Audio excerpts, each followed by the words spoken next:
right, tell you what, we'll move on to agenda item 5. How's that sound? All right, that's okay. No, that's fine. Thank you for clarifying that.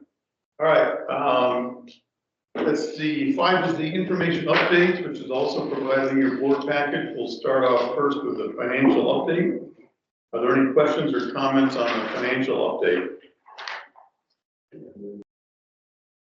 I had one real quick, Laura, please, I don't need a 20, I don't need a 30-second answer would be fine, because I'm not a finance person, but the electric was down as far as total, if I remember right, it was lower.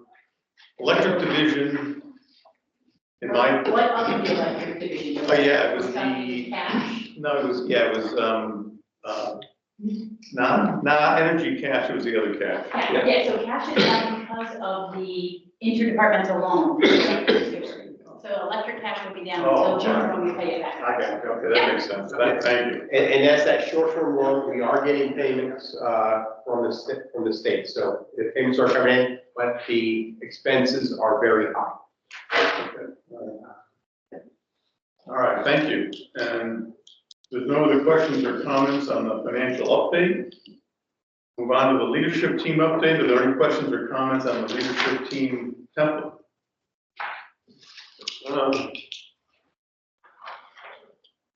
Well, this is something actually, but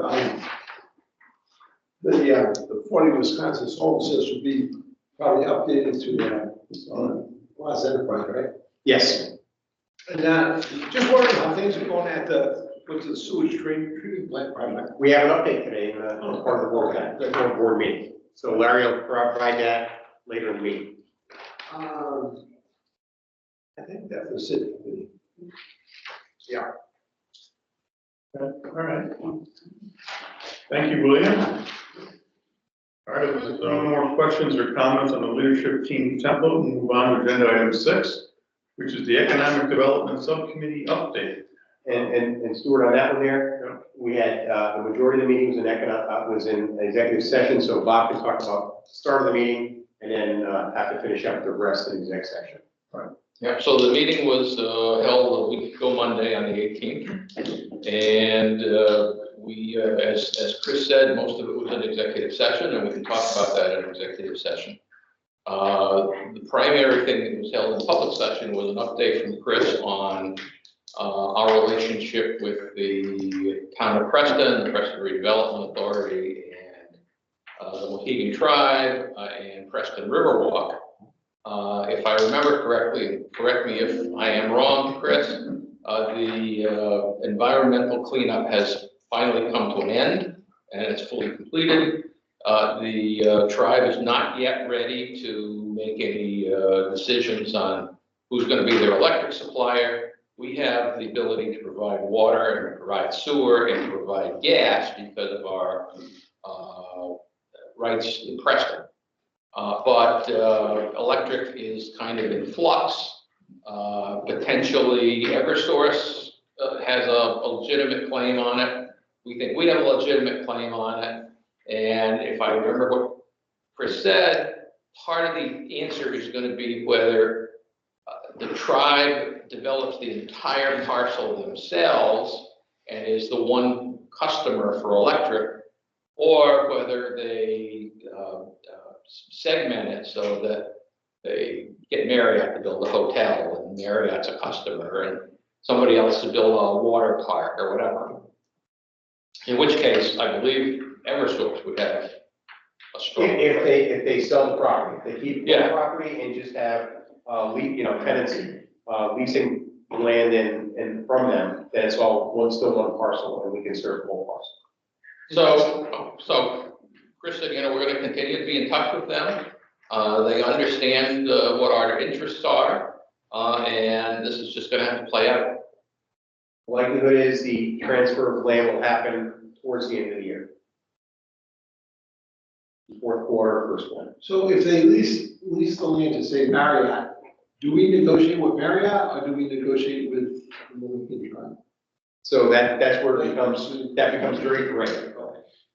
But the customer would be Marriott. Yep. And but we always deal with the landlord like for instance, in Yeah. Glass Enterprises, Right. we gotta have an arrangement with the landlord to have access to the building and provide the power to the building, but the tenant is Glass Enterprises, who pays the bill. So that's basically my report on what the public session was. The more substantive thing was in executive session, and so we can do that later in the meeting. Doesn't the tribe have their own utility that they created just? They can only serve tribal properties with the tribal utility, they can't go across the river. Okay, but if they're buying the property, but it's not part of, it's not part of the It's not part of- established. They cannot take that into trust. Okay. The casino property, the property on the westbound side of the river, is technically owned by the federal government and leased to the tribe. And that's a huge financial problem for them because government has a senior land lease. And lenders look at that and they say, well, we're in second position now. I don't know if we like that, so we're gonna have to charge an extra high rate. Interesting, all right. Surprising to see MGM, maybe selling their casino in Springfield. Why did I hear that? Yeah, that was in the paper today. Because it's not performing well. I think so. But they're looking to both tribes to be. Yeah, well, they were part of Foxwoods, right? Okay, thank you, Robert. Yep. All right, we'll move on to strategic presentations this evening. The first one will be Laura, is that correct?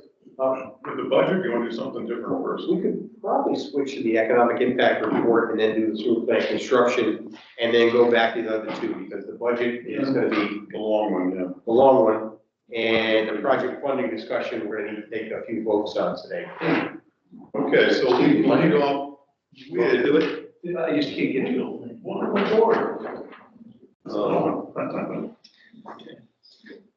right, so why don't you start off with the economic impact report, that's Chris, is it right? Okay.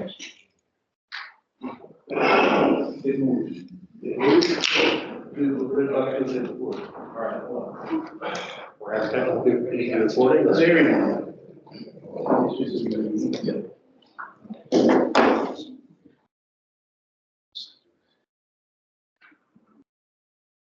Want me to do it?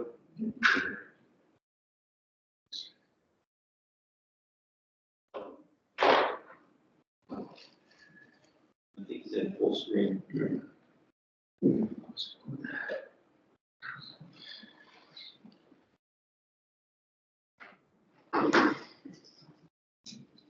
Other view.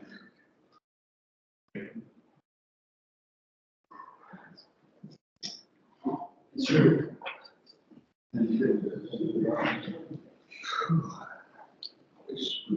We want to do the economic development. I got it.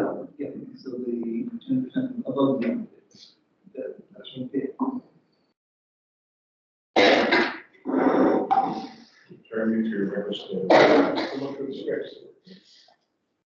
So much for the script tonight. That's okay, yeah, that's okay. We'll just red line it as necessary. Okay.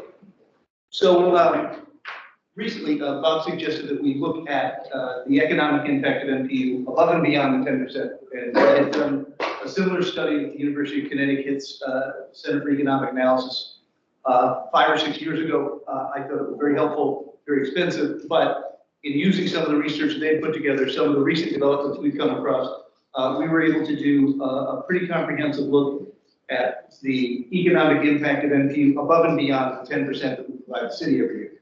So as you'll see later this evening, the contribution to the city is always a very significant number. It fluctuates a bit, but this year it'll be the biggest ever. Laura will go into that in more detail later on, and a very sizable number this year. We'll save the grand unveiling for Laura, a presentation to come from now. So that's always been the $8-9 million range since I've been there. But above and beyond that, there's a number of things that we have an impact directly and indirectly in the community in terms of money into the buckets and into the homes of the community that we serve. Ruth and her team do an outstanding job in providing a wide range of energy assistance, facilitating payment, advocating for more money, making sure that folks get the resources that they need through TDCCA and other programs. That comes to about $2.7 million a year. Mary Lou and Katie do a great job in working with customers, making sure that they get rebates and incentives for a variety of residential and commercial projects year after year after year. And that's about $365,000 a year. We have been active participants in various state tax credit programs. We provided ECHO, Eastern Connecticut Housing Opportunities, with $500,000 last year. We provided them with more than $4 million over the past 20 years. Very significant investments in affordable housing and housing developments throughout Norwich. Every year we do the Neighborhood Assistance Act. That's usually between $140,000 and $150,000 a year. We try to spread it out so that we can work with 3 or 4 nonprofits each year. Very successful, very popular program, but again, a way in which we're making an economic impact in the community. We successfully advocated for the elimination of the gross receipts tax on our natural gas purchases. That saves our customers $975,000 a year, every year since 2002. To this point, 22, I'm sorry. To this point, there is no threat to it at the General Assembly, but that is something we're very careful as one of the first things we look for every year, that it's not going to be jeopardized or approached. Our 5 natural gas stations, gate stations owned by Enbridge or in partnership with the city, generate about $300,000 in personal property taxes and another $16,000 in real estate taxes. The 2 solar gardens, the city's tax collector was extremely helpful in putting this information together very quickly for us. Almost $415,000 in personal property tax, another $47,000 in real estate tax from those 2 properties in Norwich. Wouldn't be there were it not for MPU's involvement. Some basic infrastructure or city assets that we either manage or maintain. The hydrants, we know that there's a per hydrant charge. When we looked at this last time, it was comparable to what they did in Stamford. So if you extrapolate out the hydrants per whatever the number was, I don't exactly recall, but it's about $475,000 that it saves the city every year. The LED streetlights save them considerably. I think this is a conservative number on what the city has to pay for electricity to operate the streetlights. The assistance with HVAC, our field services folks getting into city buildings saves them at least $200,000 a year. Our IT and internet support is probably a conservative number at $225,000. Real money over and over and over. As you're well aware, $265,000 for NCDC directly. Economic development expenditures that would be directed by the board is another $349,000. And then we partnered with NCDC and took care of some sponsorships and memberships with Chamber of Commerce organization last year, which was about $10,000. So above and beyond the 10%, which this year is going to be the biggest number ever, is, drum roll please, $9,306,000 above and beyond lower rates, better service, and direct, immediate community involvement. We're in touch with customers far more than Eversource would, and we almost equal what our 10% back to the city is with in-kind regular stuff. And this is not taking into consideration what the customers are going to save on their energy costs this year. We're putting together a summary for the day, who won't be here tonight, but we'll talk to them tomorrow about the budget.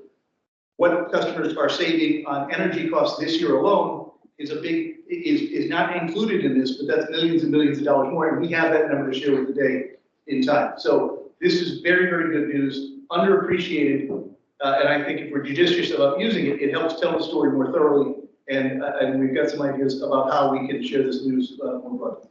So we're doubling our payment to the city, is that This is on top of our. on top of the 10 million, but yes. And, you know, our 10 million or 10% usually equates to about 4 mils. With the reevaluation, it's going to be more mils. It's going to be lower cost for, but 4 mils. So this is something, it's a high level, I think it's an estimate that stands up to scrutiny, and we're going to continue to refine it. And I think this is just sort of a good running total to keep every year in our back pocket when people talk about the value of NPU. It's not always taken into consideration. You're going to share that with the day? We have some ideas about how and when. That'd be nice. I think it's a great job, Chris. I sent out an email quoting a New London Day story a couple of weeks ago, in which they listed the top 10 assessments in Connecticut. Yep. or Norwich, I should say, and they mislabeled it. What I read it as that was the tax payment that each 14 organization million. was given, when in fact it was the assessment of each of the institutions. And I corrected, sent out a correction. But the point is, I think it might be interesting to, when we talk about the budget to the city council and talk about our $10 million, to tell them that that's the equivalent of the top X number of taxpayers in Norwich who pay $10 million in the aggregate. It gives some perspective. Right, so for example, the number that Laura's gonna go over in the 10% back to the city this year is 1.2 million more than it was last year. That's $100,000 a month Yeah. extra that goes from here to City Hall. That's not a magic trick. I mean, that's as a result of the place being well run and keeping a close eye on everything. It's going to be very difficult, with ARP funds drying out. It's going to be a very difficult year balancing the school budget and the city budget. And, I was just chatting with the city manager late this afternoon, and, he's very grateful for the higher payments this year, make things a little more palatable. He also understands that next year, because wholesale energy costs are coming down, the number will be less next year. It's going to be an interesting budget year because all of the residential properties are being revalued significantly higher. And what that means is that the ratio of residential tax payment to commercial and business tax is going to change. It's going to go more highly on the shoulders of residents and less so on business because those values aren't raising as fast. And I mean, the increase is like 60%, if I remember correctly. Yeah, they're gonna lower the mill rate, Yes. but it looks like some people are gonna definitely pay more property tax. Oh, I think I'm gonna be roughly break even also. Thanks, guys. Yeah, let's see, but it will reduce the tax on businesses, I believe. yes. That may help in aggregate, but it won't help keep more property tax. All right, well, thank you for asking the question, Robert. Thank you for putting it all together. I appreciate it. All right. All right, so we will leave, now that everyone's here, we will leave agenda item 7 and come back to it. But we skipped agenda item 3, which is the election of officers. And I wanted to congratulate Sean on his reappointment. Thank you, Sean. All right. All right. And every year we rebook or nominate and elect a slate of officers. So we can go through each one, or we can start off and I can streamline it and say, is everyone okay with the officers that we currently have? And if not, then we can make changes, but if everyone's happy with where they are, I would be willing to stay on one more year as the chair. If everybody's okay with that, we can just move forward with that slate. Does that seem reasonable? Sure. Yes. All right, we'll make it easy. All right, so all that being said, do these individually? You can do the whole group as, All right, so, motion. all right, so what we'll do is I will entertain a motion to nominate a slate of officers, which would be myself as chairman, or Sean as vice chairman, and William as the secretary. Is that correct? All right, very well. Motion. Thank you, William. I'll second. Thank you. Thank you, Michael. Is there any comments on the resolution? I mean, yeah, the resolution. Well, I think just 2 quick comments. First of all, I think everybody's been doing a great job. But beyond that, the bylaws were changed, 7 years ago? To limit the chairmanship to a 3-year term or 3 successive years. So, I mean, I think it's great that you're going to be there for another year, but next year at this time, we're going to have to be looking at some sort of reorganization. Right. So everyone should be thinking for the next 12 months. That will not be sitting here. You're sitting amongst you. You're sitting amongst you, but not Slide down. not in this exact chair. All right. Well, we've had this, a first and a second, and some comments, or a comment. So with that, I'll say, all those in favor, say aye. Aye. All those opposed, say nay. Are there any abstentions? All right, the motion carries. Congratulations, office holders. Thank you for your service. Thank you for your service, all right. Here we go, that's, now, we also need appointments for the Economic Development Subcommittee, the Audit and Finance Committee. We have an NPU representative to the NCDC Board and 2 representatives to the CMEC Board. So, again, if people are satisfied with where they are, we can leave that in place. If people would like to get off something and let somebody else get on, we can do that. So it's up to you. I'm fine serving on the finance audit and the economic development. Okay. All right. And I'm the CMEC rep. That's willing to stay on another year as CMEC rep. No, why don't I just move that we reappoint everyone to? Yeah. All right. Do the same thing we did last time. I will entertain a motion. For the slate of officers, which is, you know, I'm the CMEC rep, the NCDC rep is, I should know that, Bob's the rep, or the audit and finance is Michael, right? Is that correct? Yes. The economic development subcommittee is Robert. Yep. I got that right? All right. That slate of officers, I'll entertain a motion. Thank you, William.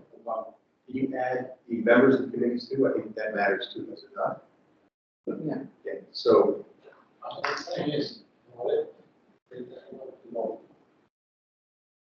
Okay.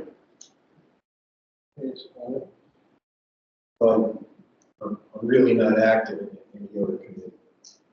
Could be, if you needed to. But still working too, so. And I chair economic development. Sean is a member, and I believe, and Bill is a member. And I'm on the finance, but not chair.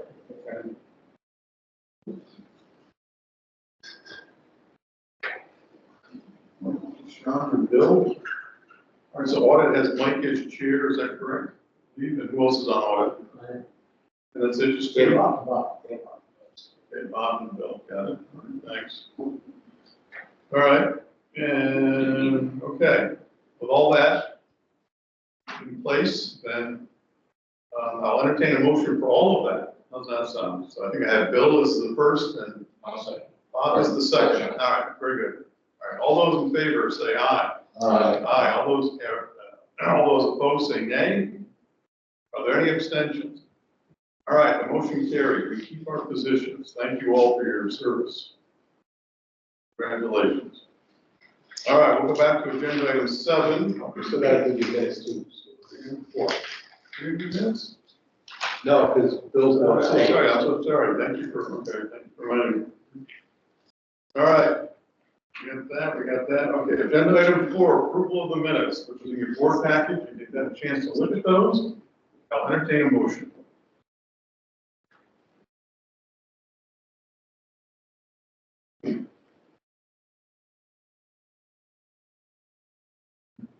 Okay, all right, Sean, would you look at that first? Yeah, Okay, first. Do I have a second? People a chance to go through it? Like he did second. He did straight. Did Bill say?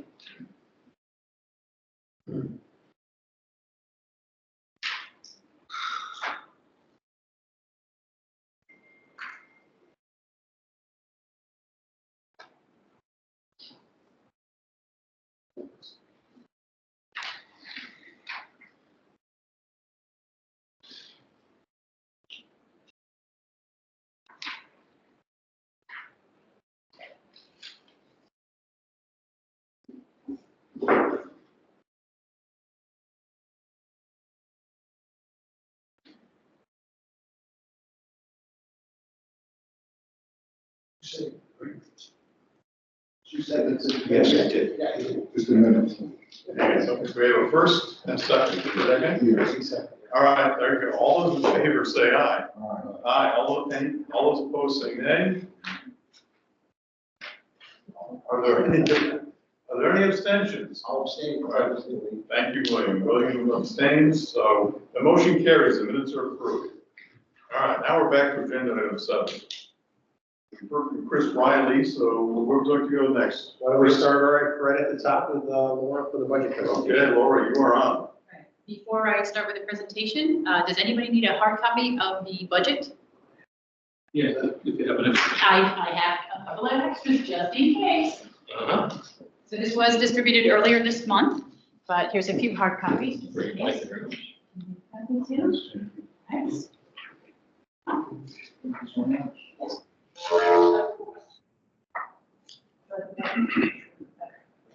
All right.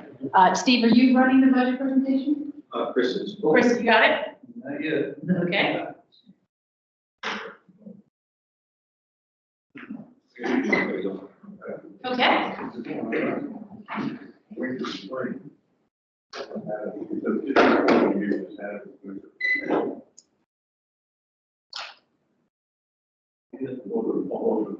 The reservoir is full. More than full, and we're getting another couple of.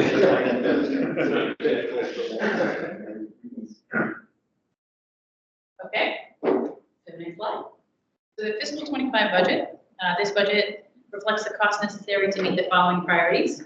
Proactive investment in aging utility infrastructure. We are at a transformational time of unprecedented need and funding availability, so that's a major focus for us.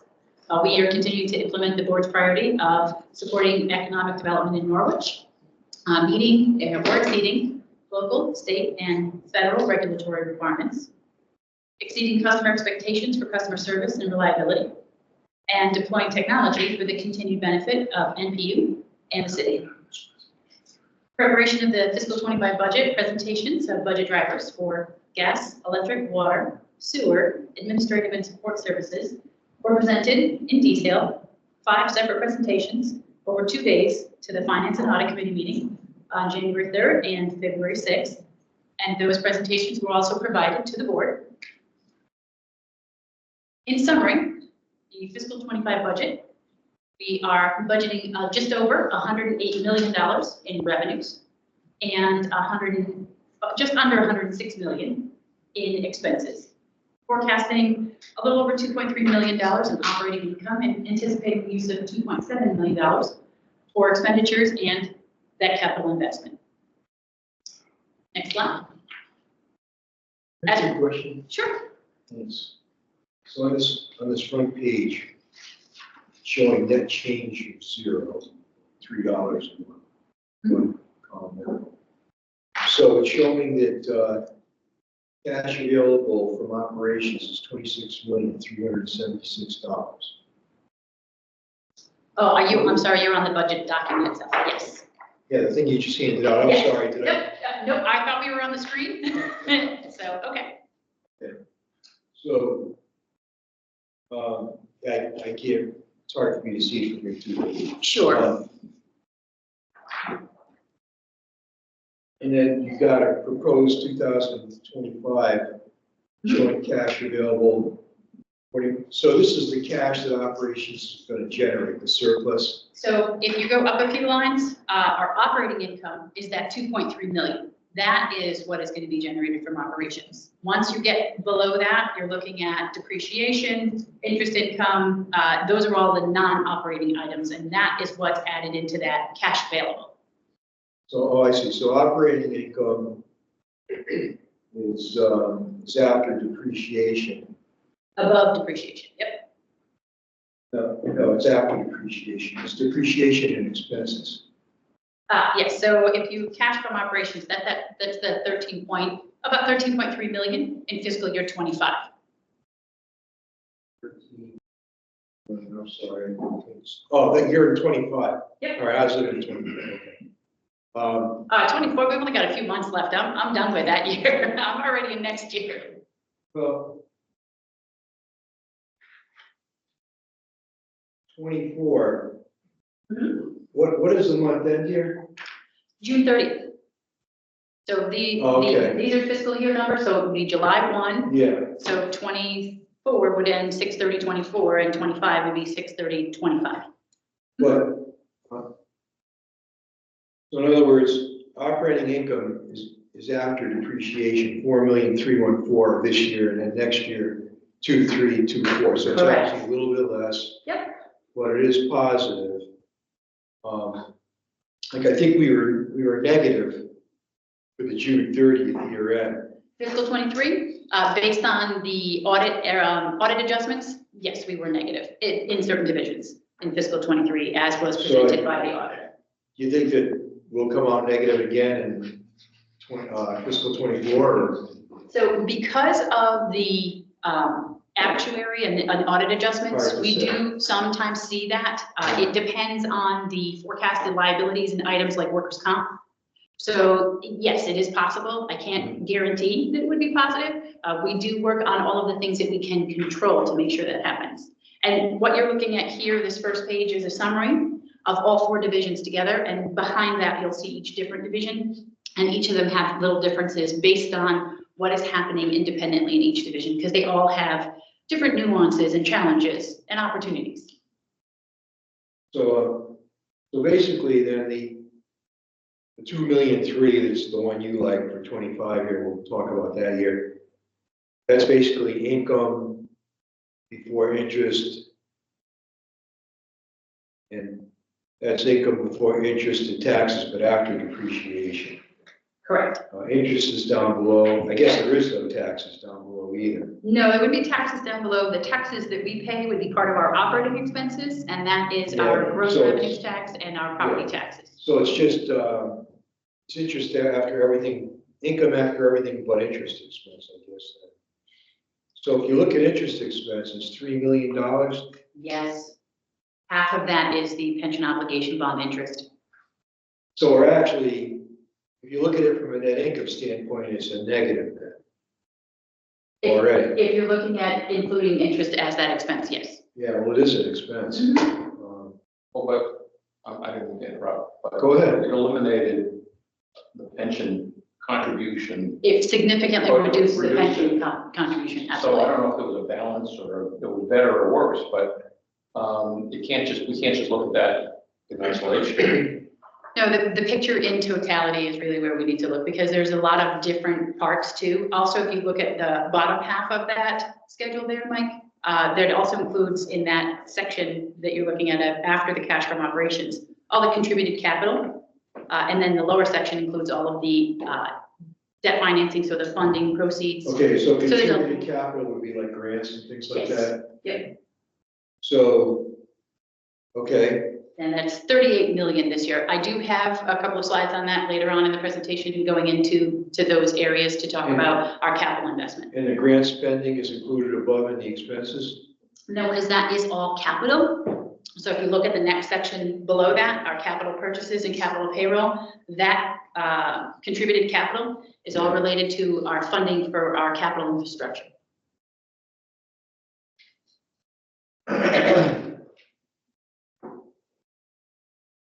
So basically, we have to borrow $62 million then to have an even cash flow. The significant majority of that $62 million is a wastewater treatment plant.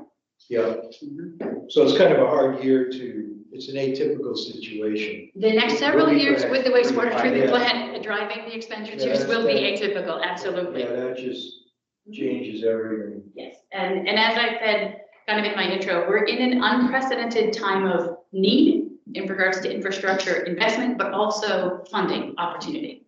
So we are looking at all the different ways that we can build the infrastructure that we need and find the best ways to fund that. Well, contributed capital and capital purchases, they're the unusual items, basically. Because contributed capital would normally be 38 million. Not at that level, absolutely. That is definitely a higher number than we've ever seen on the contributed capital line and also on the proceeds from financing line. That's why I was kind of focusing on, their operating results without regard to those Sure. two items, And I'm not sure how it all sorts out, but it seems like we used to have a profit of around $8 to $10 million a few years ago. Not 8 to 10 million, no, no. I thought we were at 8 a few times. I could be wrong. So, well, and that may be prior to our investment in our capital infrastructure. We do have, Well, I've significant been here age. for, 8 years now, so I'm thinking few years back. Used to be that kind of number. I could be. Okay. Yeah, we're usually coming out right at zero at the end of the year.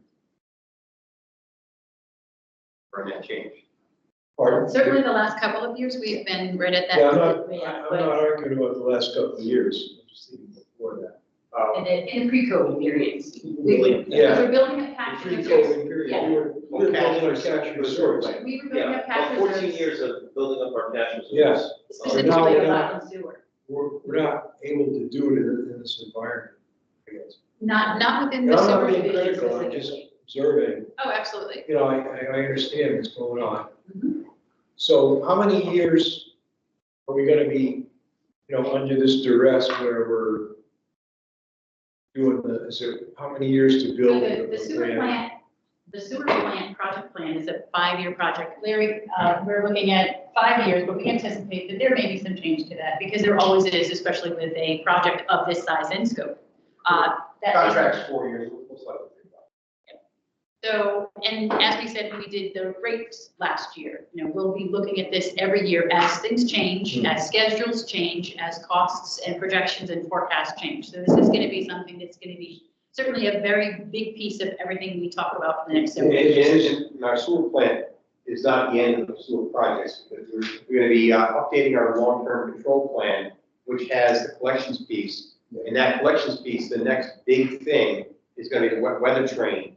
And that's gonna take our plant from 22 million up to 80 million gallons of treatment on a wet weather day, like, you know, we're gonna get, you know, we had Sunday or this week. That's gonna be another big chunk that gets added in. So sewer is gonna be a continual issue for the foreseeable future. Okay. So it's a good thing we built up the cash in the years when we did. Looks like we're not gonna be able to add too much. We're gonna be on a holding pattern. No, we're gonna finish the sewer plant, we're gonna push to hold off as long as we can for the next phase, but that's, some of that is out of our control, and there could be a consent agreement with, DEP, and we may have to go sooner, and if that's the case, we're gonna continue to drink.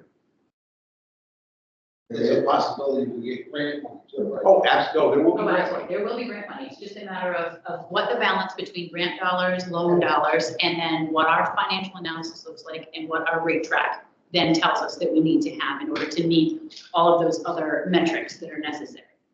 You know, I remember that the grant monies were something hopefully around 40% of the cost of everything.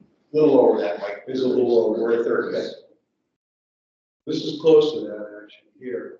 So this is kind of typical of the 38 million coming in, 107 going out. It's kind of like what it's going to be. We've got some other, grant funding that's higher, for instance, in lead and copper and some of the other areas, we have a higher rate than we do on the sewer plants. But typically, back in the day, these numbers were much lower than what we're seeing now. In the last, 2 years, numbers have been significantly higher. Okay, thank you. Yes, next slide.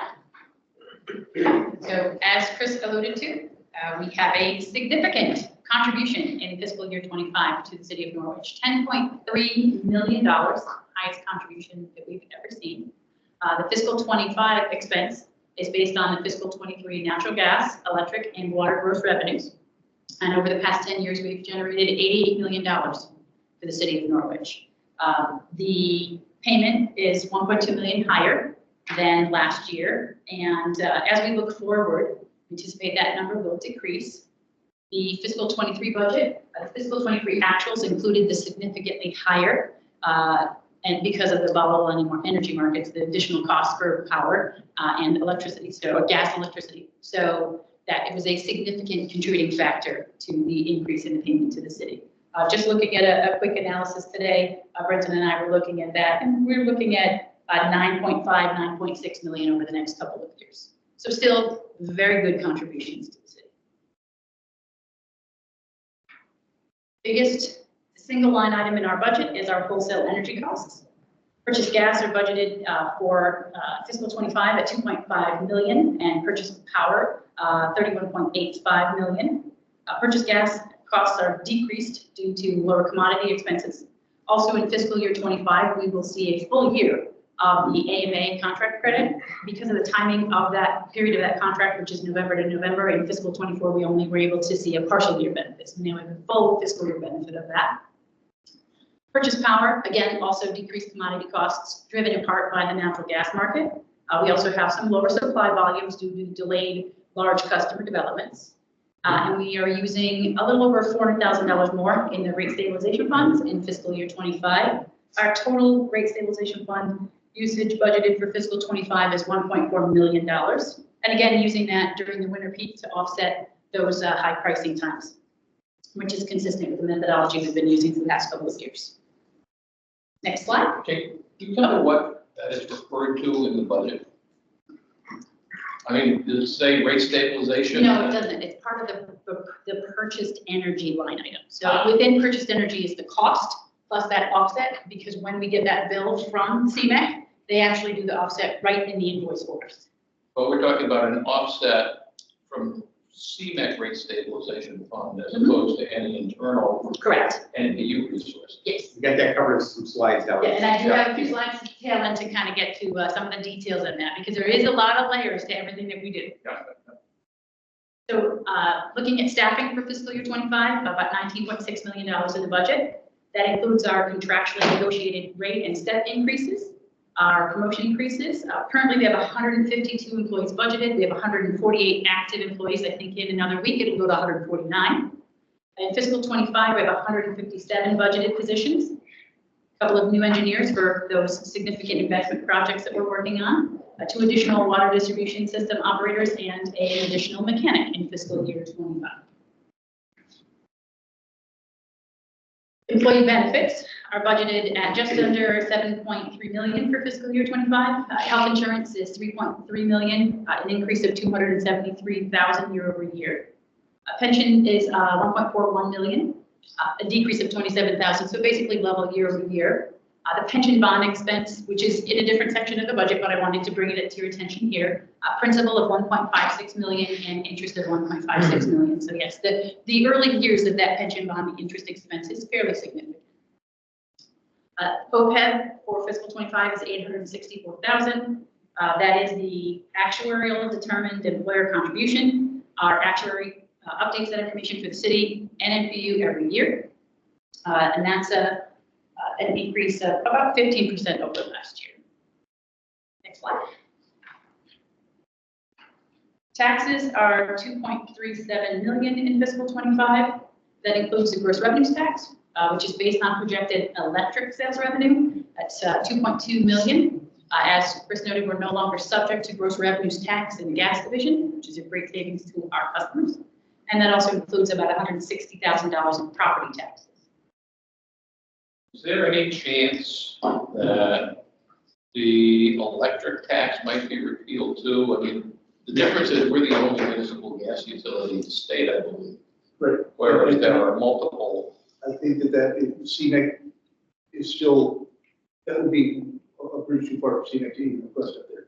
And Eversource was not wild about this. Yep. They would go berserk for that. A lot more dollars when you talk about all of that, I understand. including Wallingford and Brock, who are bigger than us. Yes.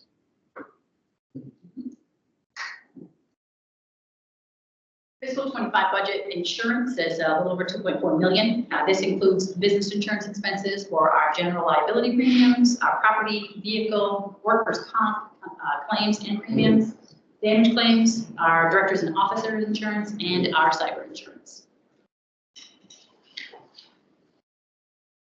Operations and maintenance expenses, just under $10.4 million in fiscal year 25. The expenses here are all related to safety, reliability, and regulatory-driven expenses across all 4 services. Detailed presentations for all 4 divisions were given in that January and February finance and audit committee meetings. We looked at all the specific drivers. I've included several of them on the slide. The expense also includes a couple of other departments, including metering, field service, our fleet division, and all of the general plan costs. So all the costs for 16 South Golden Street. Next slide. Customer accounts, 2.47 million for next year. Our gas and electric energy efficiency program at 1.5 million. It also includes all the expenses related to our customer service areas, including our payment processing, so all the credit card costs to process credit card fees, outside services, and any additional collections fees and legal services that we encounter in our customer service division. Next slide.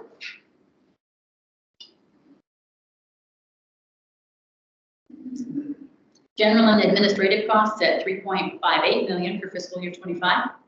These include costs associated with cybersecurity and technical services and system supports on our IT side, software, consulting, our safety program for our entire organization, office supplies, legal services, advertising, our annual audit and our support from the city, employee training, our utilities and telecommunications costs, and also the utility trade membership associations.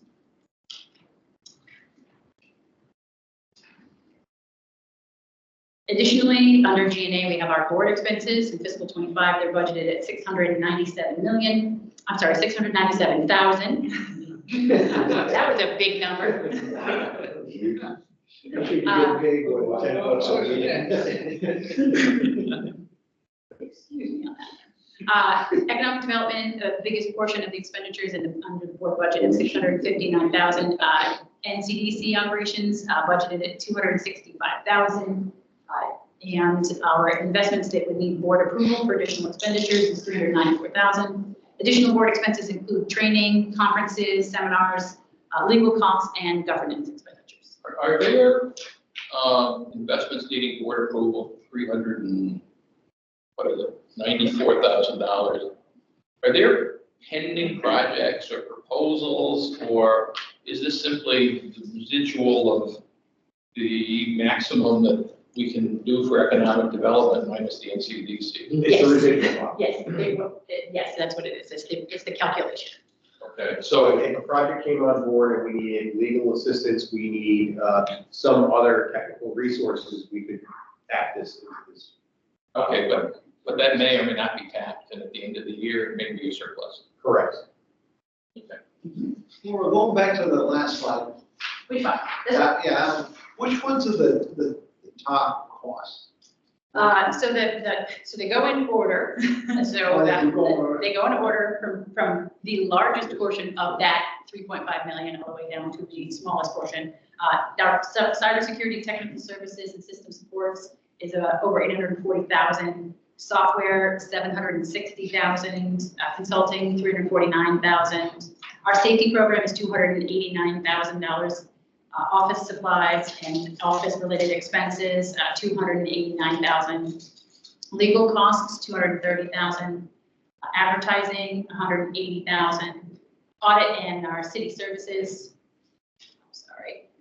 advertising 180, audit and city services 177. Training 155, utilities 130, and membership is a little over 100. So all of those support costs that are necessary to do what we do.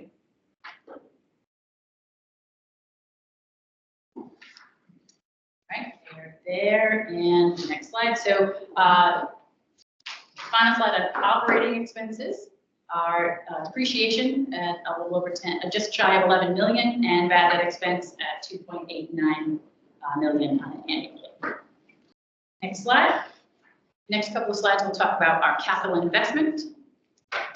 Fiscal 25 capital budget is just over 108 million, which includes investment in every division, with the wastewater treatment plant being the single largest project. And the gas bond is the next, which makes a big chunk of the 14. Yes, and the mains and services, that the big chunk there is a little over $5 million in our gas bond. So the gas division has a significant amount of investment coming in this year, and that's out of the total $10 million that we received. So next slide, we can look at the funding. So as we discussed on that cover page of the budget, grants are $38.43 million. The DWSRF, that's the Drinking Water State Revolving Fund. Those are our grant dollars associated with our water projects at 1.5 million. Clean Water Fund, that's CWF, 31.59. That is the majority of that is the wastewater treatment plant, but it also includes the South Thames project. And PHMSA, that is the Pipeline and Hazardous Materials Safety Administration.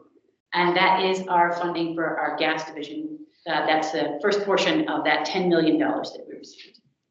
Loans are $62 million.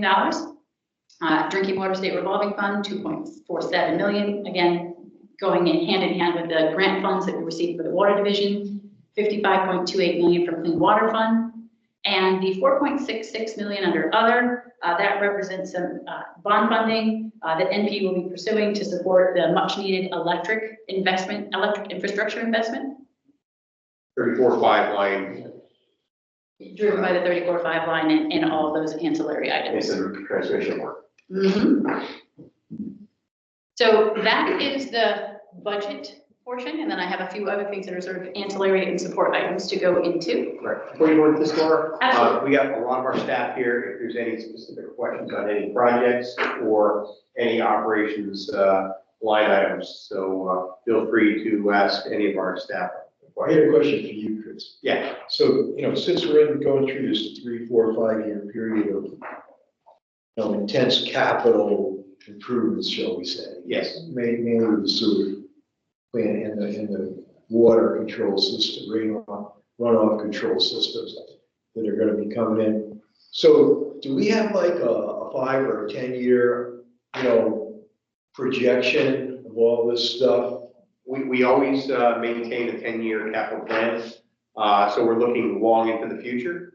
There's things that we're not talking about in this budget that we have in plans. We've got a transmission main, for instance, from Deep River that comes down to the city that's built in 1928.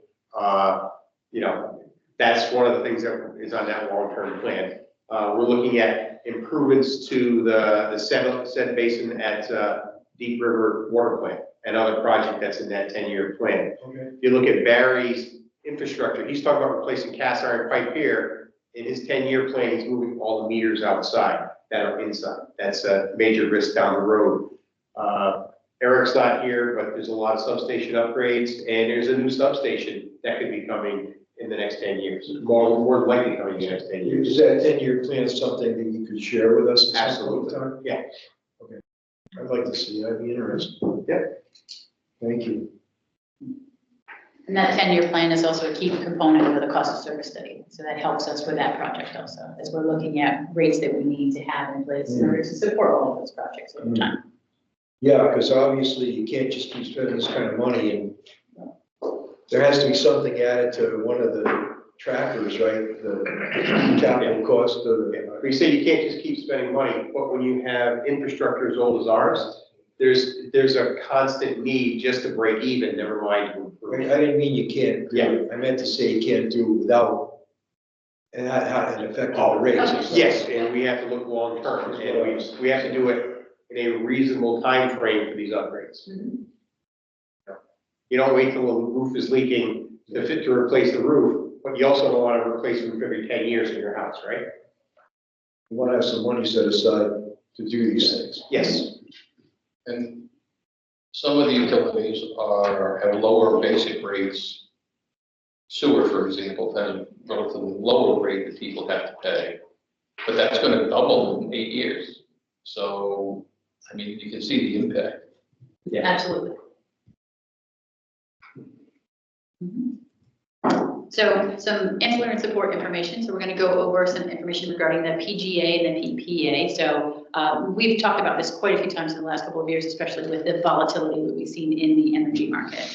So the PPA and the PGA funds are used to stabilize the recovery of the wholesale energy costs over time. Again, less frequent, smaller adjustments. It makes it more stable and predictable for our customers.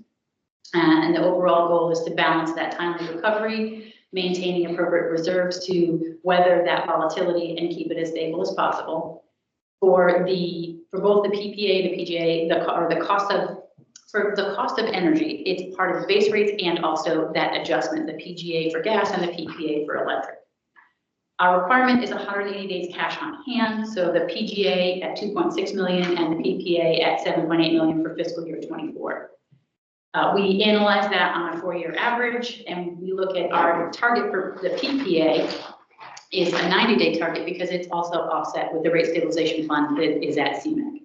As of February 29th, the PGA balance was 4.39 million and the PPA balance at 9.05 million.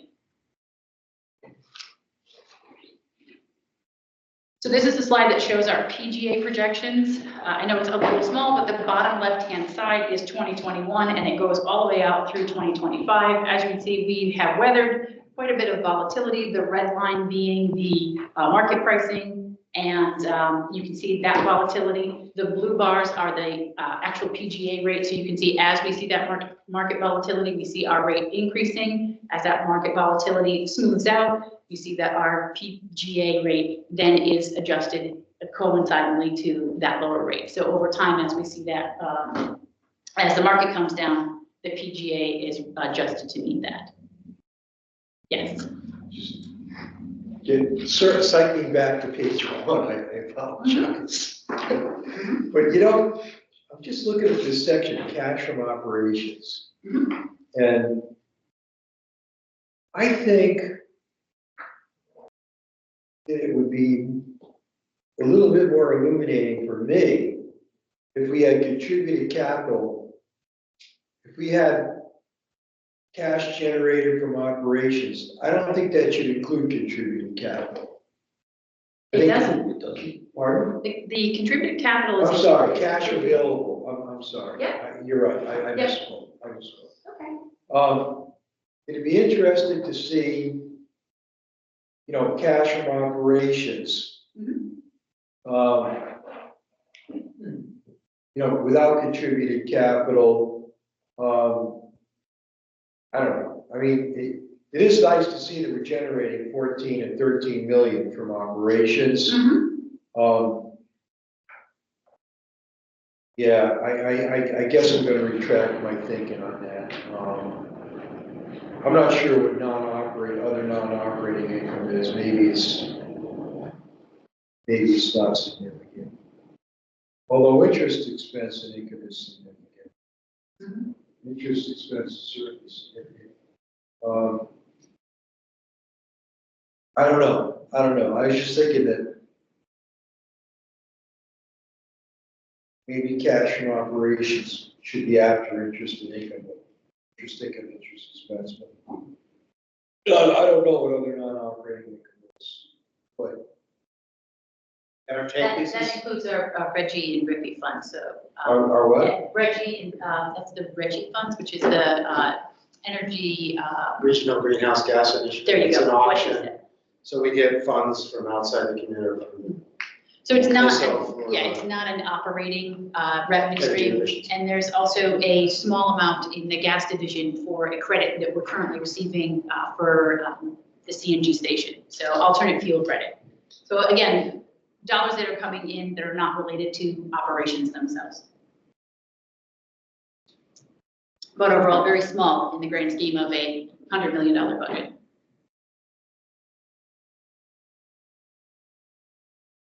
Okay.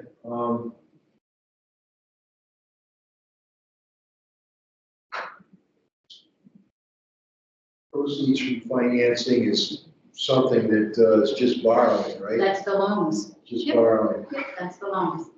Grants So and the loans work together to pay for are capital. we gonna be able to keep borrowing that much money as we spend that much money? So this is, again, this high dollar is driven by the wastewater treatment plant. And the majority of what we've seen in that proceeds from financing for the last several years has been the clean water and drinking water funds. So we see that the opportunity for debt funding of capital has been very much driven in the water and sewer areas. Those programs exist because they're. I just wonder about what's going on in the next, couple of years after this. Sure. How we finance all this stuff, So Scary numbers when you have to borrow. it is big numbers. No, a $200 million wastewater treatment plant is significant, which is why we are constantly looking at that wastewater division. That's why last year when we did the rate track for the other 3 divisions, we only did a change for the sewer division, knowing that we'd have to reevaluate that as the information got better, as forecasts and things became actuals as opposed to estimates. Do we have long-term financing in place beyond 25? For the wastewater treatment plant, that's for Yeah. the entire project. Pardon? That's for the entire project, the whole 200 million. So this is only the first year of that. You're gonna see the Right. wastewater treatment project for Right. 5 years. So the capital purchase is 107, that's like half of the sewer plant basically? So that's not all the wastewater, that is all 4 divisions. So that's just a piece of it. Oh. So this year in the sewer division, Page 5, Mike, that's a sewer broken out. Page 5. yeah, it's 82 million is the current year on the wastewater treatment plant. 82 million is the current sewer division. Yeah, Yeah, there's so capital you go- broken out right there, It Mike. says 87,900,000. Yeah, so that also includes the main installation. So if you go to page 24 of the document you have, Uh-huh. the second to the last page, you'll see the sewer capital, just that division, all sort of broken out based on some categories. It's not identical to these categories, but very close. So you'll see 4.6 million in mains, 82 million for the Yeah, it should plant. be 82 million. Yeah, and then okay. there's some other smaller line items there, but So yeah. after the 82 million, there's another, we already spent 31 million in this We didn't year's spend budget. that in full, so right now, because of the delay with the wastewater treatment plant, I don't have a projection for this first year, but that is being worked into our analysis, so we'll look at where we are. We have been waiting for, what is it, the permit, has that come through? Okay, so the permit that we've been waiting through in November has come through, so we'll have an updated schedule for this year, but over the period of 2024 through 2029, we'll see the adjustments for that wastewater treatment plant. But we did sign the document for the funding of it back in, So let's say there's another 100 million to be spent on the plant after 25, is that Easily. fairly close? Mhm. And we'll probably get grants for 35% or something like that? Yeah. So there's another 65 million maybe that we need to finance? yes, over the course of the next 5 years. What was this, Yeah, what was and we have that. 2%? Mike, is there interest rate on it? And So that it's- money's available? Yes, Yes. it's already, Okay, that's what I was wondering. already Yes. finished. That money's available, okay, thank you. So what will happen with the What plant? to do. What will happen with the plant is we've already signed the documentation with the state. They've agreed to fund it, the loan and the grant portion of it. And annually, we anticipate every year in March that we will close out on the loan for the previous 12 months and have a draw period for the next 12 months, every single year for 5 years. So it's a process. I'm not gonna have somebody from the day go up to me and say, hey, you're a CBA, you had to get another 100 million, you didn't have the money lined up, why didn't you say something? You just said something. The funding from the state is lined up. We are working on an annual basis in regards to what those rates need to look like. Thank you very much. Portion of the state loan was a very low interest rate. 2.20, that was 2%. So That's yeah, good. 2% 20 years. So it is as positive of a, loan, a positive terms of loan as we could get. So if it's Okay. 20 years at 2%, that's 130 million or whatever it is. That's still a good chunk of money every year. Yes, it will be. It's gonna be around 15 million or something like that a year. No, 20 years? It's all based on when we close on it. So we're Yes. closing on smaller loans every year. So, again, it also is also based on the activity. So the first several years, the loans are going to be bigger because it is of the activity being much more, expensive. We have to be generating enough cash from operations to cover that debt service when all this stuff is over. That is the the rate. calculations in the sewer rates, absolutely. And depreciation Yeah, okay. expense will go up, therefore the cost of service will be affected, and then it goes back. So that we are generating rate increases that will get us there. Yeah, as we talked For the last sewer. year, we looked at, That just has to come out of the sewer funds, right? correct, it is just the sewer division. Like, the reason we did a one-year rate track is because we couldn't say how much we were gonna spend this year. It's very difficult to predict that, and easy to get things pushed out a little bit. So we'll be back in front of the board in between July and September with a change of rates for the next year. Just for sewer. Yeah. Next slide, and we saw the PGA, same slide for the PPA, again, looking at the volatility for the past couple of years, the red line is that CMEC, The black line is the PPA fund balance. We can see how, as we hit that volatility, the balance dropped, we brought our rates up. We are exceeding our target right now, and we have a multi-year plan in order to get to our target goal. Over time, again, stable, predictable for our customers so that they are not experiencing volatility. We're managing that. Next slide. So the rate stabilization funds, these are the dollars that are at CMEC. They're used to stabilize the cost recovery of the volatility of the energy market. So all of that volatility over time. We use this like a PPA between NPU and CMEC. We use it during December to March to offset peak winter pricing. Again, less frequent, smaller adjustments for stable, predictable pricing for our customers. We balance this for timely recovery of electric costs, reserve balance it, weather that volatility. The rate stabilization fund is funded by margin from CMEC generation projects, the annual equity distribution, and any transfers that would be necessary from the competitive municipal trust fund. And our requirement is 90 days on cash on hand. Right now it's 7.8 million. Our balance is 7.2 million. And if we go to the next slide, we'll see the rate stabilization fund projections. The fund balance is that black line going across the top with the forecasted years going out and dotted. The green line is our target. And the blue line is the rate stabilization fund as we use it over time. And again, you see that we're using it to offset that peak winter pricing periods. So can I ask one more question? Absolutely. First of all, I may have misunderstood, but I believe you and some others said in the past that NPU had its own resources available for rate stabilization in addition to what's available at CMEC. The PPA, that's the funds that we have in-house. The PPA adjustment on the electric, those are the dollars we maintain in our account. So when you see your monthly financial statements and the electric division has operating cash and energy cash, Yep. that energy cash, that's the PPA. Okay, I know that's the PPA, Yeah, but so that's our rate stabilization fund intern. so does that show up in our budget as rate stabilization? It wouldn't be a budgeted line item. It's the PPA is part of the rate, so it's a part Yes. of our revenue. Yes. So it's not spiked out separately. It's part of the revenue because it's part of each one of our rates. So how does that money help offset rate stabilization, or increases? So by having dollars on hand, Yeah. both the dollars that we're collecting from the PPA and the dollars that we have at CMEC, the rate stabilization fund, Yeah, we're able to weather that volatility. So we're not constantly increasing and decreasing that PPA on our customers' bills. So that it's not collecting literally the energy bill we're paying today. We see that volatility over time. We go through the analysis that we do. It's a 5-year analysis, and we do that every month. And then a couple of years ago, as we hit the volatility related to COVID and the Ukraine war and the global energy volatility, we brought that to the board several times saying, this is what we're seeing. We're seeing this change. We were paying the bills and hitting those high dollar bills with the dollars we had on hand, the PPA dollars. And then we brought up the PPA a couple of times over time, slowly, incrementally, so that we could then collect those dollars to weather that volatility for our customers.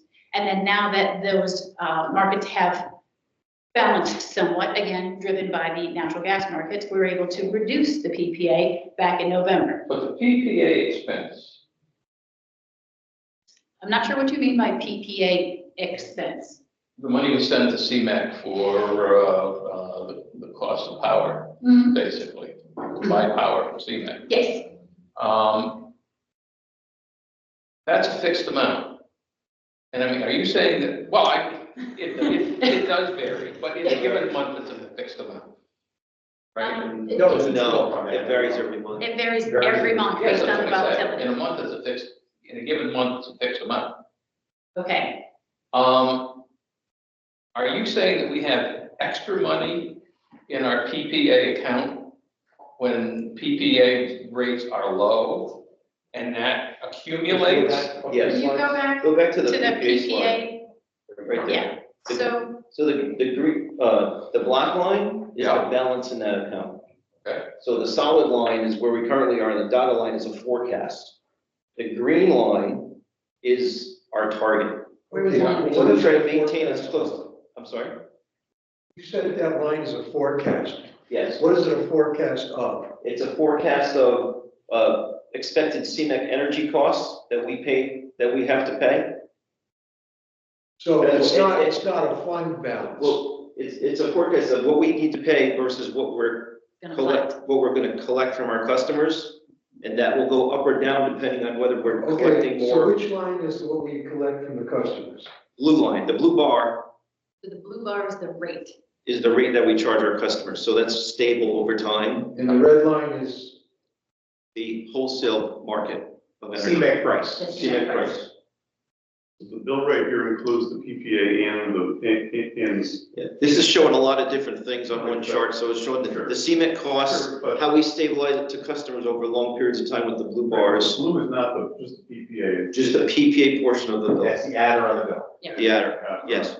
Okay, but for most of that line, there's a big gap between the blue line and the red line. So, Where does that money? So Oh, those the- aren't so related, That's okay. the unit. so what you want to look at is the black line and the green line. The green Okay. line is the target. That's what we want to have. The black line is how much we actually have. So the green line is the minimum. That's what we want to have at Okay. CIVIC. So if you see at the beginning, the black line is actually above the green line. We had a little bit extra. We were slightly above our target, which is not terrible, but we were monitoring that because we could see that the forecast was showing that in the future, the costs were going to go up. So the green line is effectively what I see on my bill. The No. PPA No. line on my bill. The blue bar. The blue bar is what you see. bar is what you see on your bill. The blue bar is a rate.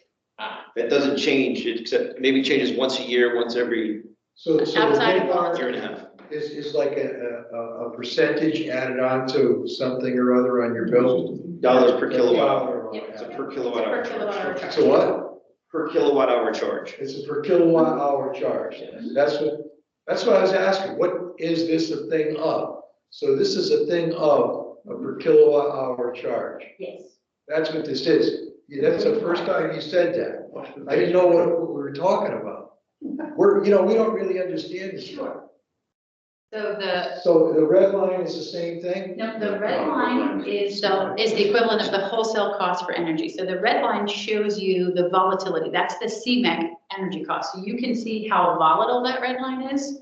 And you Yeah. see how stable we try to keep the blue bars.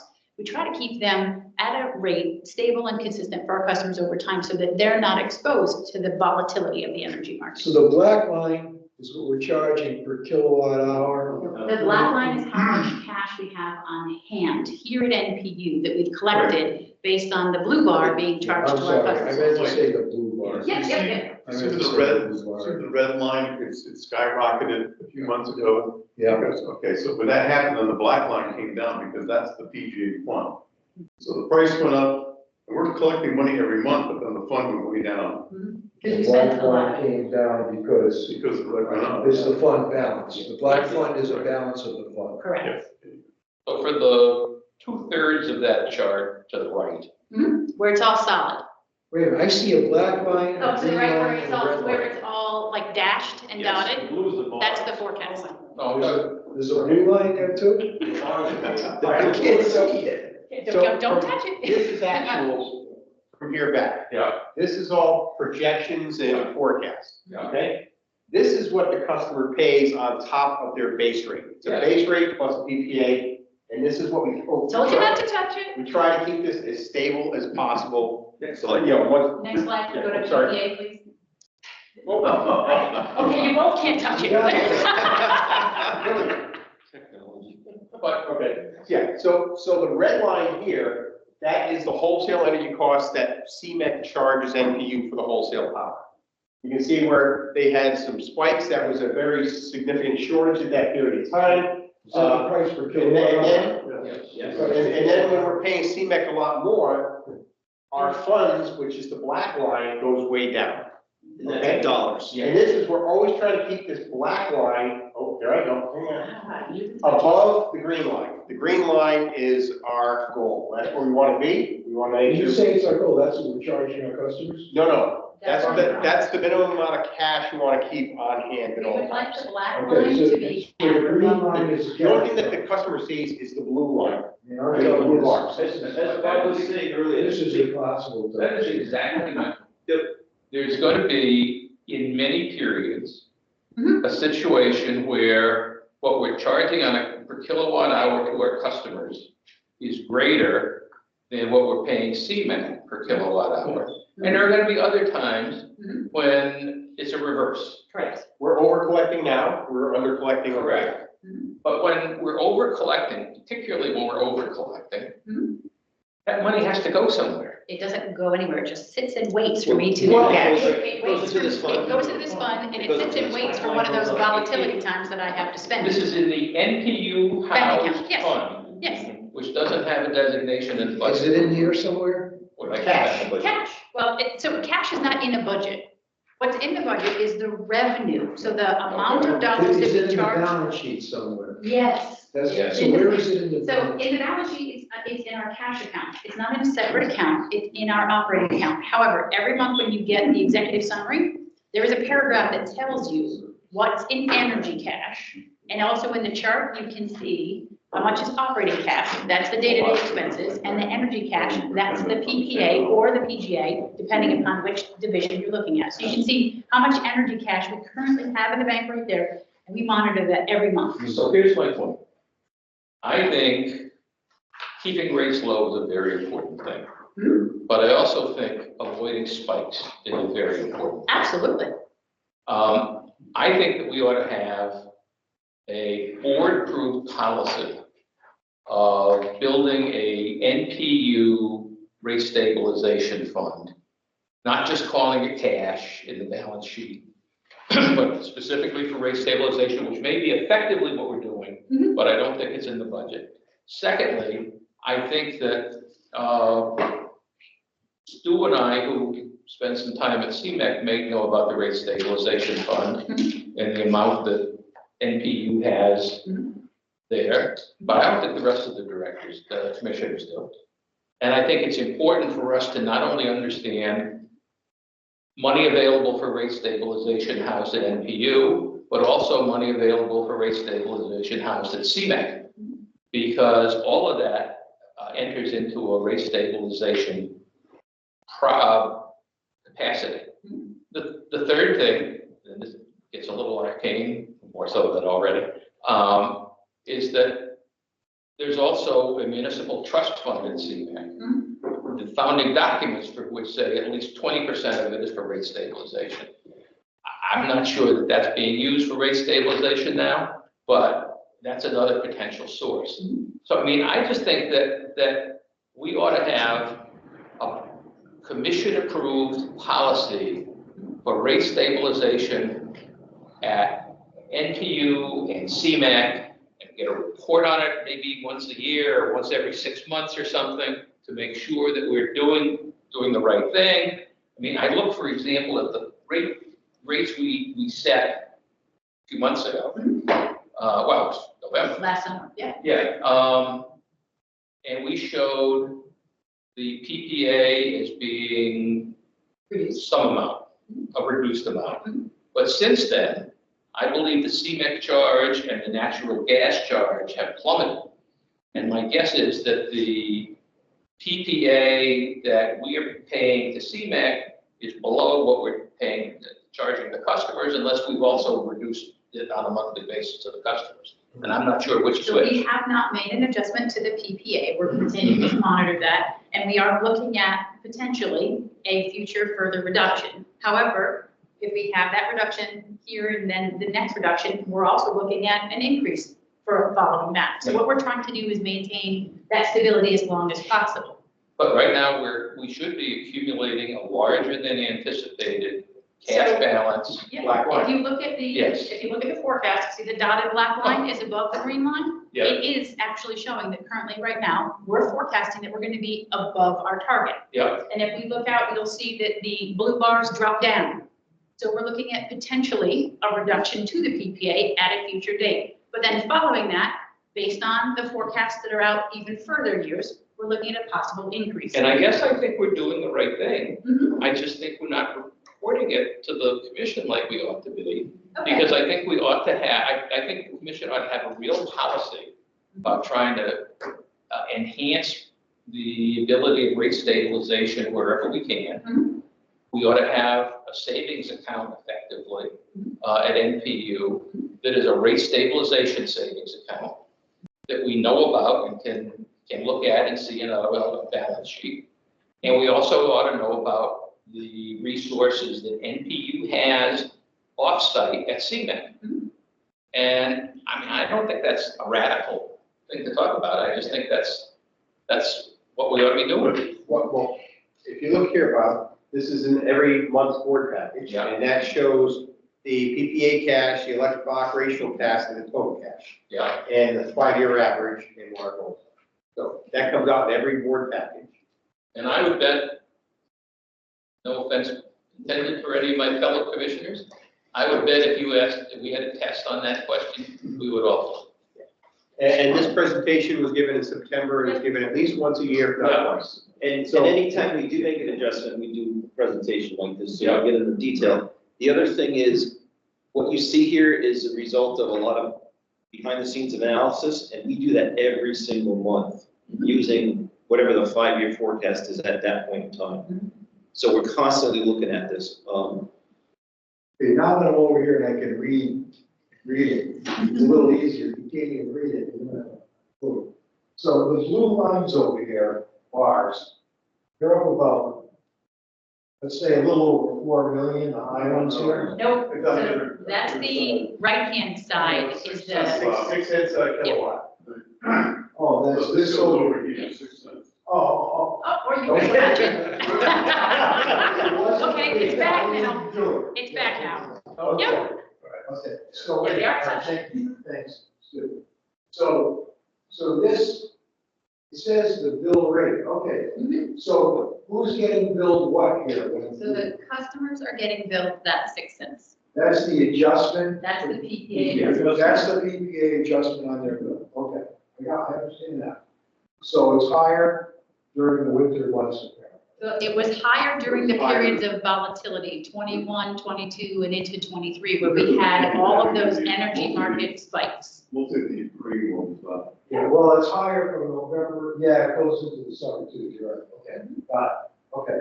So various facts that had a huge shortfall. So it doesn't automatically change with that red line. That's when we bring that information to the board. We do usually 2 presentations, one of, hey, this is what we're seeing, we're anticipating a change, and then one, okay, it's time for us to make the change. This is the change that we're going to make in order to meet the volatility that we see. So you'll see a couple of presentations prior to those steps going up in that PPA. And then where you see the dark solid blue line drop down significantly, that's the presentations we had over the summer months when we made that change in November, coincident with the base rate increases. So we were able to balance out that impact to the customers.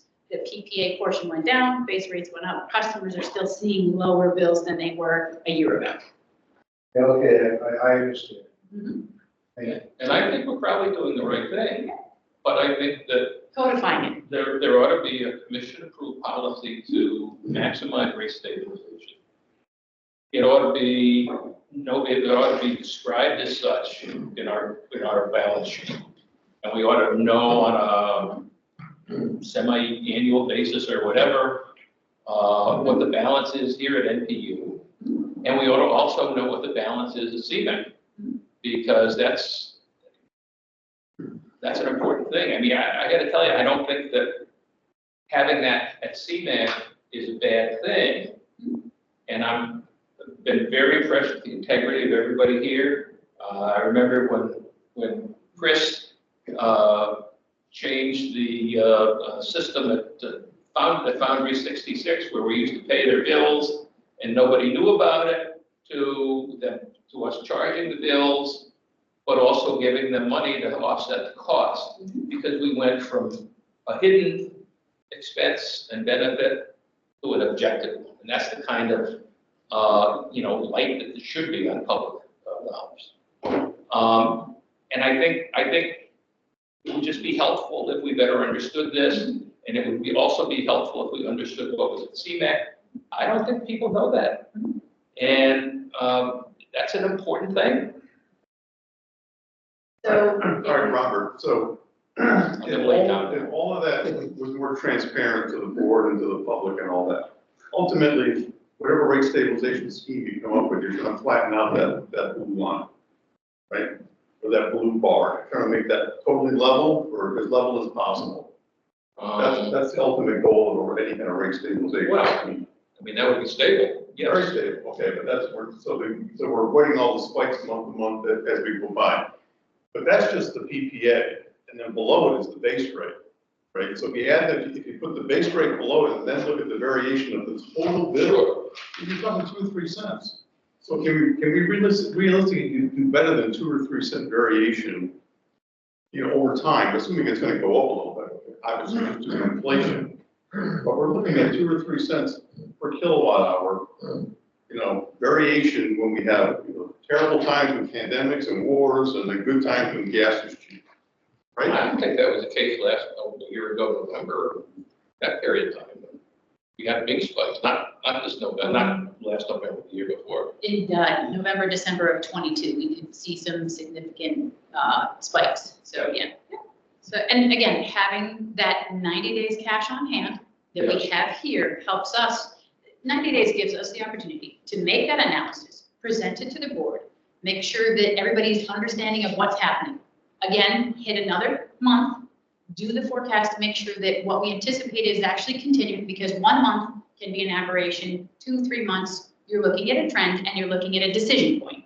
That's when we bring that to the board and make that decision point. That's why we're looking at that 90-day window to have that on hand, because that gives us plenty of time to make a decision, whether it's a decision to increase or decrease. And Laura, I almost always do, you tell me. So, but I think that the commission ought to be aware of whether the PPA from CMEC has gone down. And we have the opportunity, if we want, to lower the PPA on the bills to our customers, or do we want to keep it where it is and build our cash reserve because we fear a spike is going to come at some point in the future? And that's why we do a 5-year analysis, Yeah, yeah. absolutely, because you can't look at it in a short-term window. And we don't want to oversimplify it, because if you see that spike, that red spike. Yep. It has an impact down the road, and then we make an Sure. adjustment, and then it takes a long time, so it's hard to say, oh, PPA is lower at CMEC, we're gonna lower our PPA. We might not be in a position to be able to do that, so if we do codify anything, we have to make sure that there's And I think some. everybody, including the commission, ought to be cognizant about what our in-house reserve is, whether we should be building that or giving a downward rate adjustment to the customers, and move on from there. All right, but then we're talking about adjusting the PPA every month. Is that what you want to do? That's the Eversource model. I don't Yeah, want to do that. We gotta be real cautious about that, just after doing this for 25 years, but. No, I don't So think here, we keep the PPA steady for as long as we can. It only varies a few cents. I mean, the real tall bars there are 6 cents, and the lowest bars are 2 cents. That's 4 cents. That's all we're talking about here. Why do you feel so strongly about that? well, first of all, I think it's 2 or 3 cents, I'm back on that. That doesn't sound right to me. Yeah, that's the change in the PPA. It's very small changes, because we try to do those small incremental changes over time. Well, But it is also, it's a is per that the kilowatt change in the charge, PPA to the customers? per kilowatt, so that's So the change. if we use our rate stabilization funds to moderate the PPA increase, then that's not the real number. So we're, That's the subsidized number. so we're using the dollars we have on hand, Yeah. that PPA reserve, if you will, Yeah. to moderate the cost volatility of the energy bill we Yes. pay every month to CMEC. So by having that 90 days cash on hand, that as a minimum target, that helps us weather those spikes. And it gives us the time to forecast whether or not we need to make any changes. Certainly, a monthly change, which is the Eversource model, would be Yeah, I'm not. challenging, I'm certainly. not necessarily suggesting that. All I'm suggesting is we ought to have a good sense about what rate stabilization resources are available at NPU and at CMAQ. And that we ought to have as a important policy objective, building that up as much as possible without hurting the customers.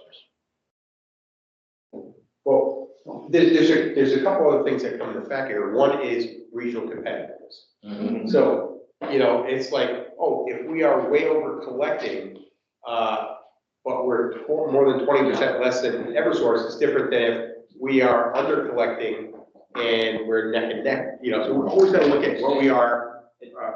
And that's something that we do, when we do make the adjustment, we'll look at competitiveness, do we recover this over a 12-month period? Or give the money back to customers over a 12-month period, an 18-month, a 24-month? A lot of things come into play, including comparison to whatever the wholesale market's gonna be. So I don't wanna say it's like rate making, it's half art and half numbers, and this is kind of that too, so.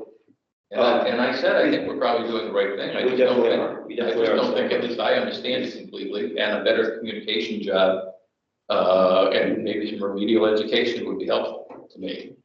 Well, we could also have a session on it in the audit and finance committee Sure. meeting if When we- everybody would When like. we meet with finance Just to directors, sit we down can with a couple of have charts and an walk update through. of where we are with the PPA, the PGA, and the rate stabilization funds as a kind of I standing think that's finance a good idea, liability Chris, fund. to have maybe a little session in the audit and finance after the tax season's over. After tax season. That's too far off. There's an extension this I year. only have 3 active brain cells. But we can make that standard report, and, this could also, go be as part of that every 2 months, we'll provide a snapshot for the finance and audit, and we can send that to the rest of the board as well. And again, I think knowing CMEC resources are important too. And that is in CMAX monthly financials. That's an easy one. So that's a fairly easy one. Yep. We don't see those. Well, we probably do, but We do. maybe we don't, I don't know. So We do every month, so Usually providing it it's isn't wrong, yeah. Providing that would not be a challenge. Yes, So, yeah. The trust fund is stable. It's very stable. Actually, It's $4 million every if month. you would go a few slides forward, we do have a slide on the trust fund. Keep going. One more. There's the trust fund. It's very stable in this window. We look at 2021 to 2027, very stable.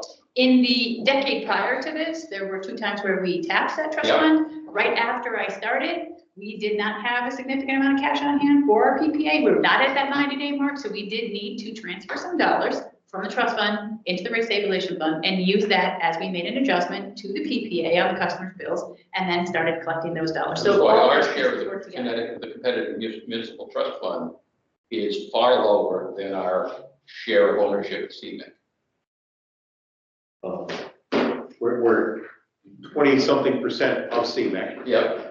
And, but this is, whereas everyone puts in trust, money pretty much about the same. Some have used it more than others. Yeah. Bosra does not have any trust because of the way they were formed. I'm not suggesting anything is wrong, I'm suggesting we've used some of the money and Yeah. it's depleted our share of the overall fund.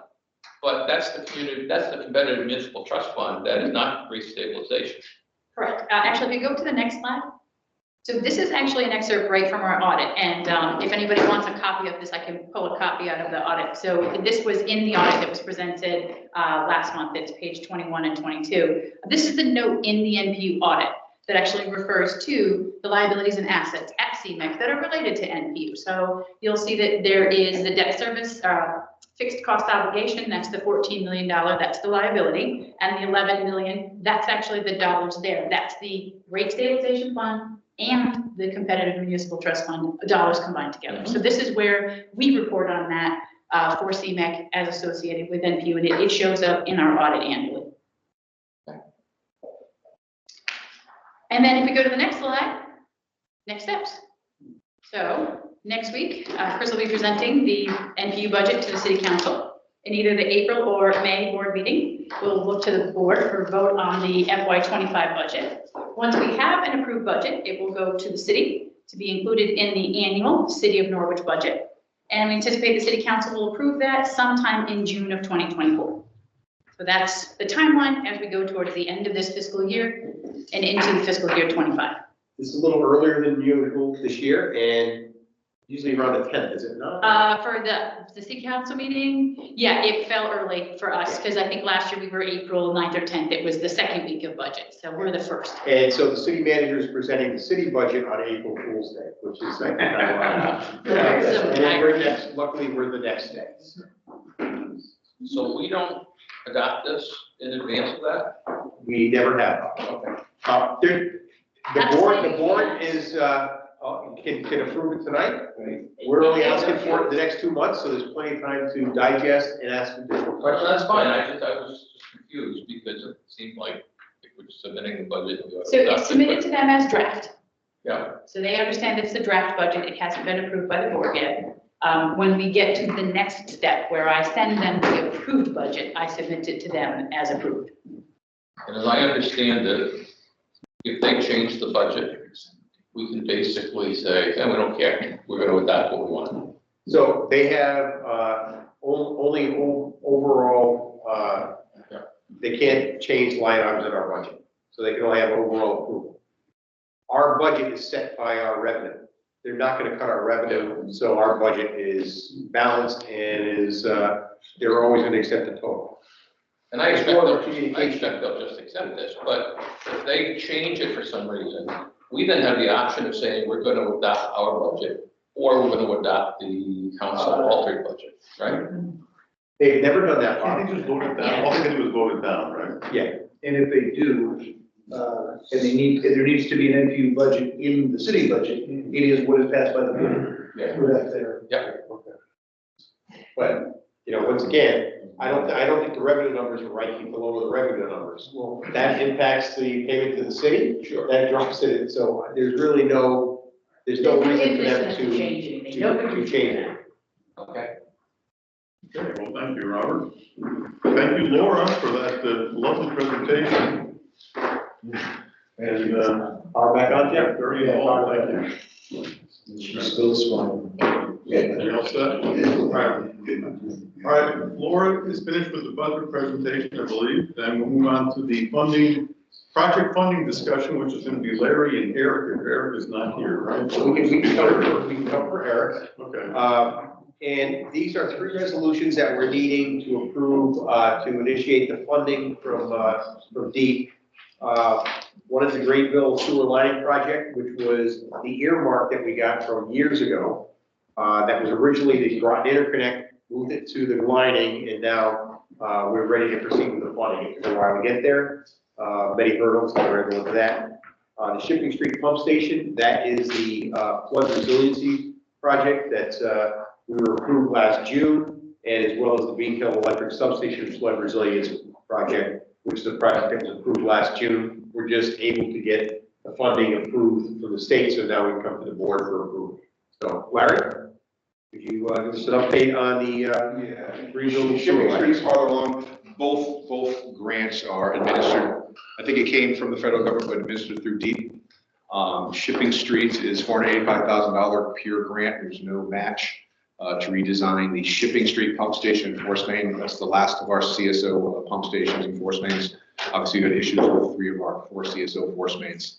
Matter of time, there's no other way to say that, but it's also in a flood zone. It's in a really bad spot.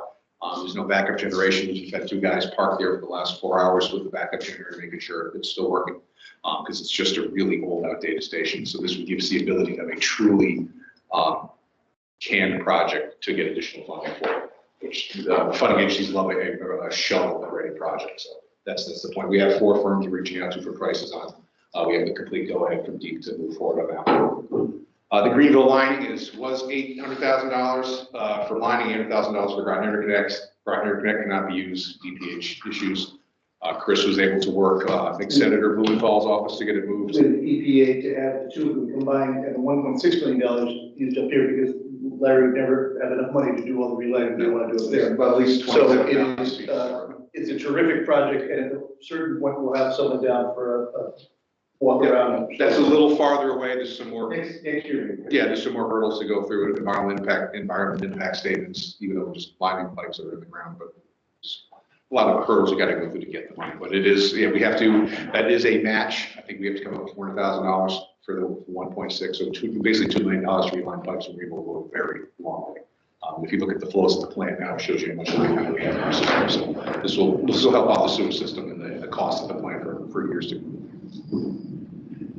Okay, thanks, Larry. And then the last one was the Bean Hill Electric Substation, flood resilience. That one there is taking the Bean Hill Substation and designing ways to flood-proof that station.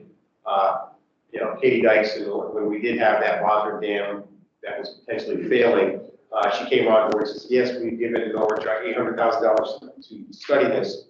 Well, we have not been able to spend a penny of that, and this is the first part is to get this resolution passed. So we can. And those 3 resolutions are in the board package, and we'll get to that after the next presentation. Yeah, okay, good. Okay, thanks. All right, that takes us to item 4, which is the sewer plant construction update. That's also there. And it's exciting to show progress after years and years and years of planning. Yeah, sometimes the picture's worth 1,000 words, or just, there's no words associated with this one. So I think what's the one to make it a full screen, sure, so, gotcha. So, I'll point, how hard it is to see. No, I won't touch it, so that's all that. If you look south, towards, I guess, where the bridges are, the 2 biggest pictures in this side are, they're starting to lay out, that's gonna be the liquid sludge removal building. And this is one of the clarifiers that will happen when there's 2 others also that size. This clarifier will have to be excavated down. We have the sheet piles from the circle, we call it the metal sheet piles that drive in circles. They have to excavate down at least 20 feet, then they pour piles of the concrete slab, and the clarifier gets put on top of that. So the materials for that excavation and that excavation are being delivered now. Once this is built, the digester goes away. The admin building, they're doing some final PC, asbestos removal, the friable stuff out the windows, that has to be bagged and taken away separately. And that building will be coming down shortly as well. The next slide. Yeah, they got their stormwater permit, they didn't waste time. The whole island has been cleared to the limits allowed by deep. This is also a view kind of southwest, kind of see where the aeration basins are. You can see it start to form what the landfill's actually going to look like in the future. If you go to the next one, Chris. And that's the future site for the. Yeah, that's the landfill. Yeah, so this is the view looking north. The plant is actually down here. Yeah. You can, it's that big. It's bigger than you thought, because for so many years, the wood line was like way down here, and you never went back in that direction. I can see all of that from my house. But yeah, like one of the pictures, Chris, you can see them start to form one of the slide moves up before. Yeah, you can see that next one. Yeah, you can see them start to form what the shape of the landfill is actually going to look like. Back in the 70s, Start filling that in. that was all really nice, it was grass and everything, and there was a track that ran the distance of it, and I used to run there all the time. Yeah, it's shocking. Yeah, we've got quite a few calls from property owners, like, just kind of shocked. We're simply telling you at the end of the day, it's all going to be grassed again. You know, not see buildings and all that stuff there, but yeah, what's happened in the last month is significant. And after all the excavation and final capping, that's the potential solar field down there of the future. We hope to do these on a monthly basis. Jeremiah works in Mary Lou, has we have a really nice drone, can fly over, take lots of pictures, and setting up cameras is such a big site didn't really work, so we're trying to do monthly drone shots to keep the board. So they're doing this just to prep it for what, for the. For all the material they'll be digging out, for the 3 clarifiers, the garage, the new, all the new facilities out there. Right, dirt's got to go somewhere, and a lot of it's contaminated, but we can keep it on the site and then cap it. And now have to haul it to the city. And not have to haul it and have it remediated, Right. Ohio, or I would take the soil to be burned. You said that the digestion's coming down, but that's after you build another digester? No, it's so, the reason the digester is coming down, one is a huge capital cost. 2, those digesters have PCB and lead paint issues and asbestos issues.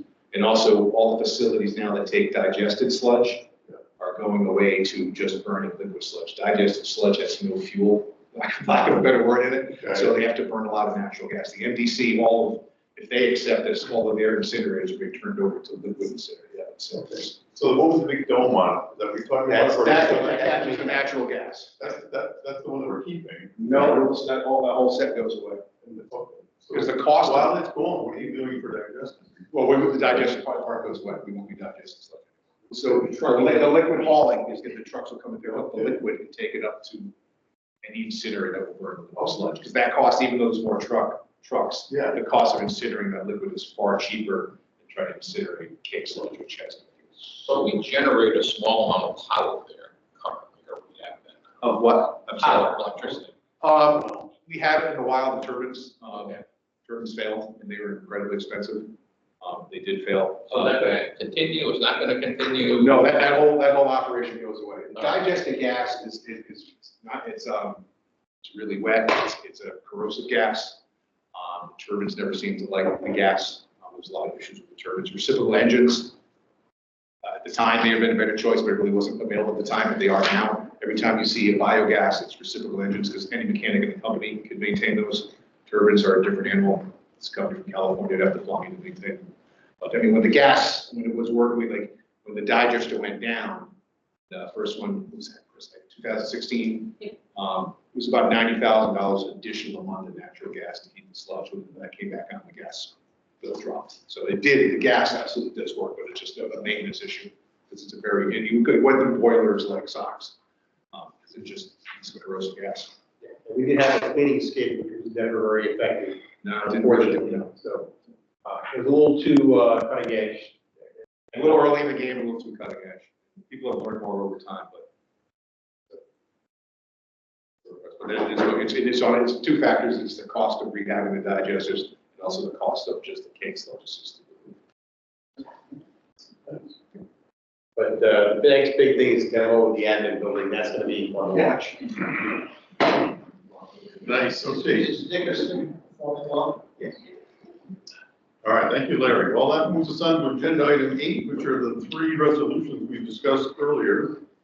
So we'll do one at a time. So for the Greenville Sewer Lining Project resolution, I will entertain a motion with that resolution. First. All right, thank you, Sean. First, Bill's a second. All right, all those in favor say aye. Aye. All those opposed say nay. Are there any abstentions? All right, the motion carries. Next is the Shipping Street Pumping Station Resilience Project resolution. I will entertain a motion. So. Thank you, Bob. Thank you, Sean. I have a first and a second. Is there any discussion on the resolution? All right, all those in favor say aye.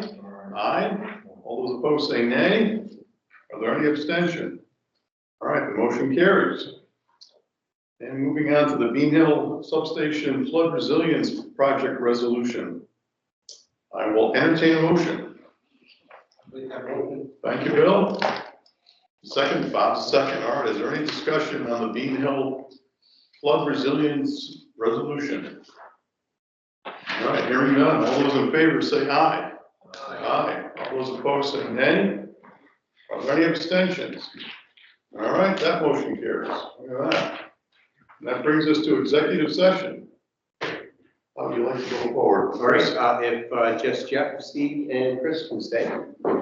Okay, very well. And it's my duty to inform, while the cameras are still on, that this executive session is to discuss confidential trade secret, commercially valuable confidential proprietary information, not subject to inspection or public disclosure pursuant to section 12105, 7232A of the Connecticut General Statutes. This information is commercially valuable, confidential, proprietary, not subject to public disclosure pursuant to Public Act 98-212, and to discuss personnel matters of an employee or ease and of a public official pursuant to Chapter 14, Section 1206A of the Connecticut General Statutes. And with that, we're in executive session.